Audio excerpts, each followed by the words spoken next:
If you also have broken light bulbs like these, don't rush to throw them away.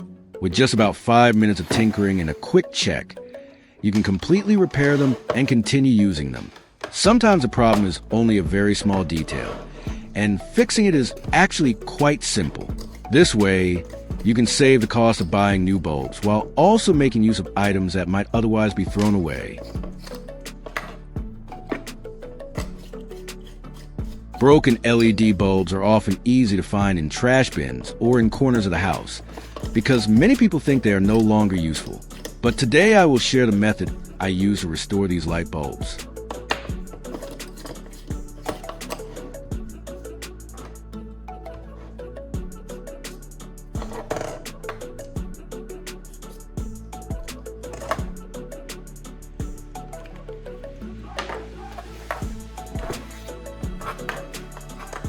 After identifying the faulty light bulb, the next step is to remove the outer plastic cover. This cover is usually attached with glue or plastic clips, so it can be separated with a little gentle prying.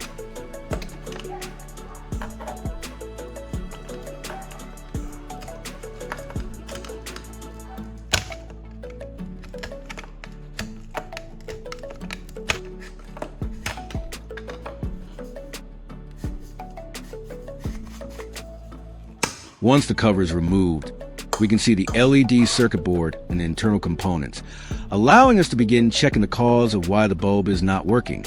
After observing the inside, I did not see any signs of burning or any components that were clearly damaged on the circuit board. The capacitors and other components still appear to be in fairly good condition. Therefore, it is very likely that the problem lies with the LED chips on the board.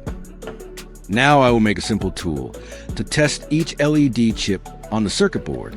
This tool will provide a small amount of power to each LED individually to check whether they are still working or not. I will use a paper clip and straighten it to create a long, rigid piece of metal. I will straighten the paper clip to turn it into a longer and more rigid metal piece. Once it is straightened, it will be easier to touch the two contact points on both sides of the LED chip. To make the two ends touch the contact points more precisely, I will sharpen the ends of the paper clip.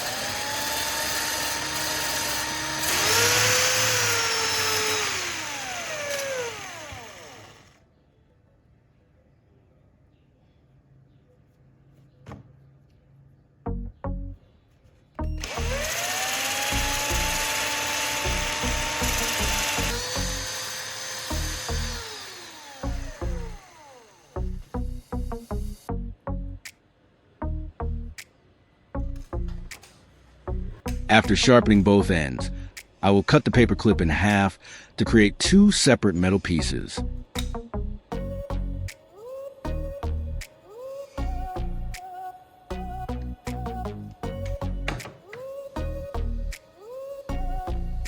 After finishing the two probes, the next step is to create a small power source for testing. I will use a connector from a 9-volt battery. This connector makes it convenient to connect the battery, and it already has two wires that can be attached to the two metal pieces.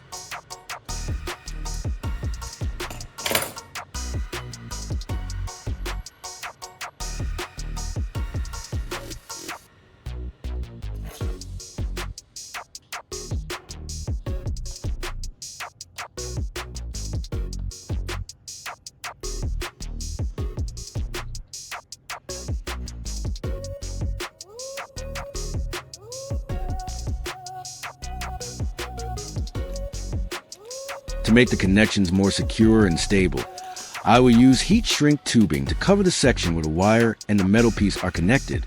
Then I just need to gently heat it, and the heat shrink tubing will contract and tightly wrap around the wire and the metal, helping to hold them firmly in place and prevent them from slipping out during use. This also makes the two probes neater and safer when testing the LED chips.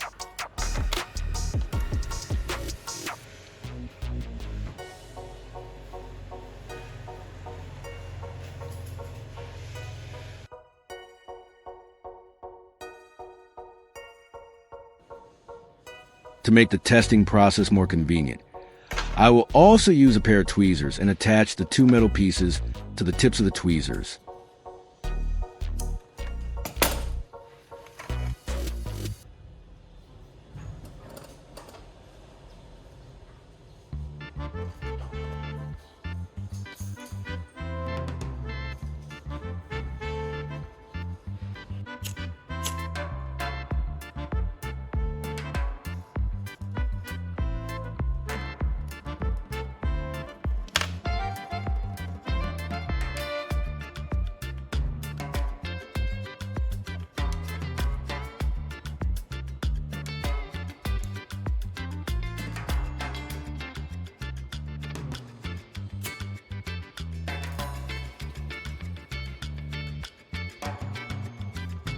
Each tip will hold one metal probe connected to the wire, so when I gently squeeze the tweezers, the two probes will automatically move closer together. This method makes it easier to touch the two terminals of the LED chip accurately, and the testing process becomes faster and more stable.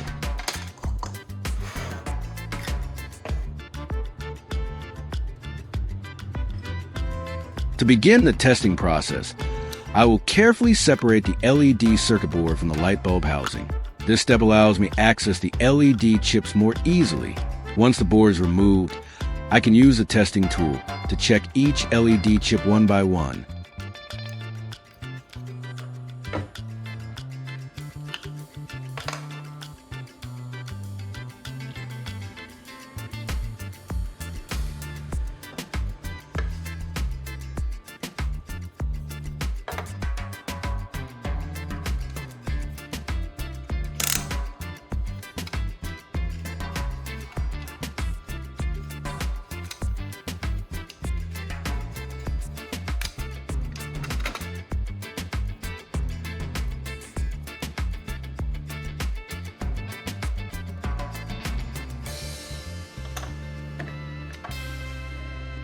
Next, I will connect the 9-volt battery to the connector to provide power for the testing tool. Once the battery is attached, the two probes will carry a small electrical current that can be used to check the LED chips. As I test each LED chip, the result is very easy to observe. When the two probes touch the terminals of a working LED, it will light up immediately, showing that the chip is still functioning normally. However, if I touch an LED and it does not light up at all, that usually means the chip is burned out or is no longer working. By checking them one by one in this way, I can quickly identify which LED is faulty on the board.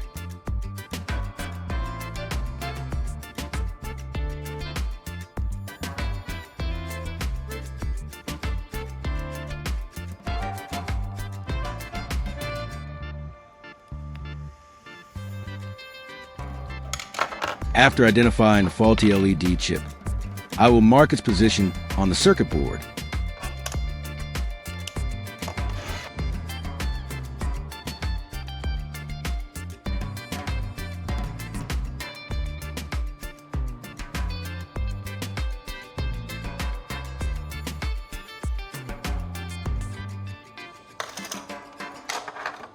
To replace it, I will use an LED chip taken from this LED strip.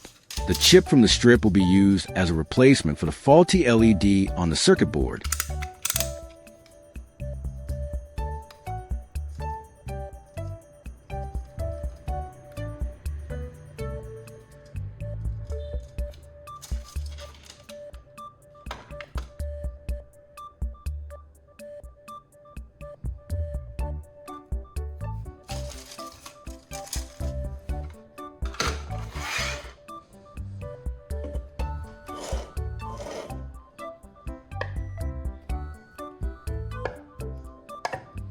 To remove it, I will gently heat the LED chip.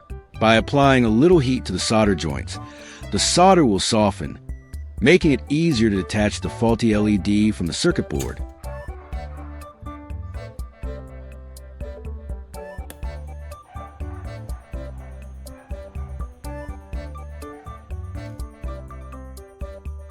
On the underside of the LED chip, there are two solder pads, but the amount of solder on each side is slightly different. One side has a larger pad while the other has a smaller one. Because of this, the chip needs to be placed in the correct orientation. As long as it is aligned properly with corresponding pads on the circuit board, it can be positioned correctly and soldered back into place.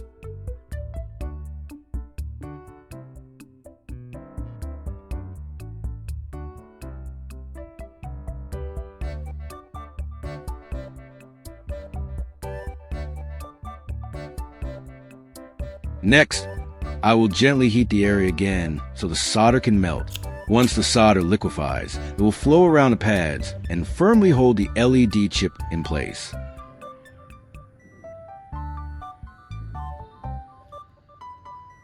After the solder cools down, the new LED will be securely fixed onto the circuit board.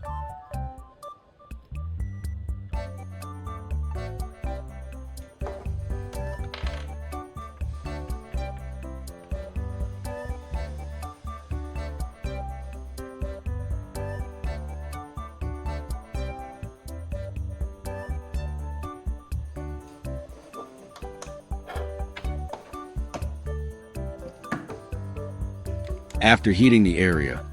There may be a little residue left on the bottom surface of the board, so I will clean the base of the circuit board.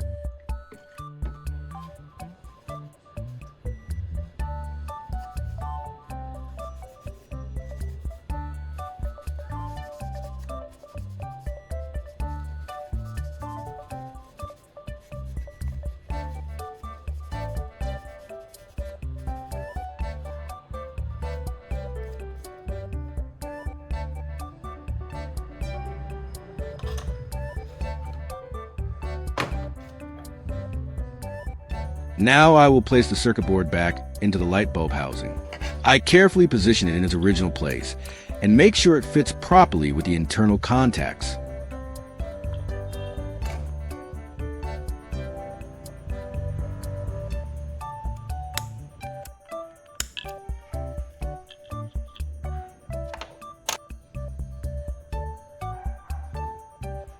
Once everything is aligned correctly, the bulb can be reassembled so it is ready for testing again.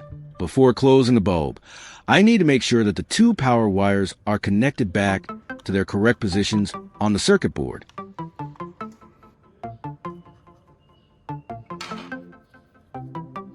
Each wire must be attached to the proper contact point to ensure the circuit works correctly.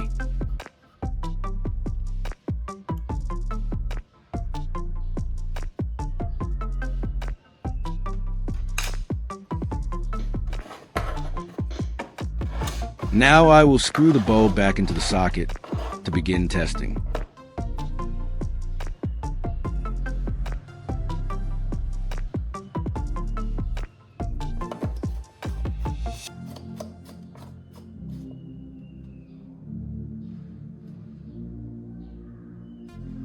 When power is applied, I will carefully observe the LED board inside to see if any chips appear dim, flicker, or do not light up at all.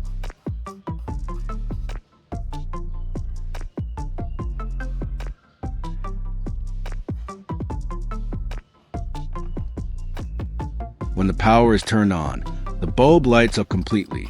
All of the LED chips illuminate evenly, and the LED chip that was replaced works normally without any flickering or unstable light.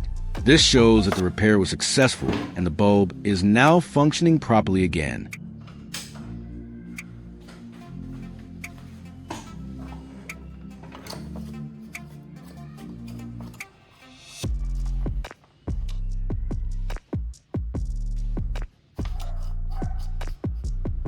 Overall, this repair method is quite simple and practical, with only a few basic tools and a little patience.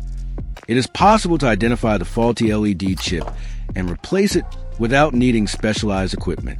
The testing tool made from a 9-volt battery also helps check each LED quickly and accurately.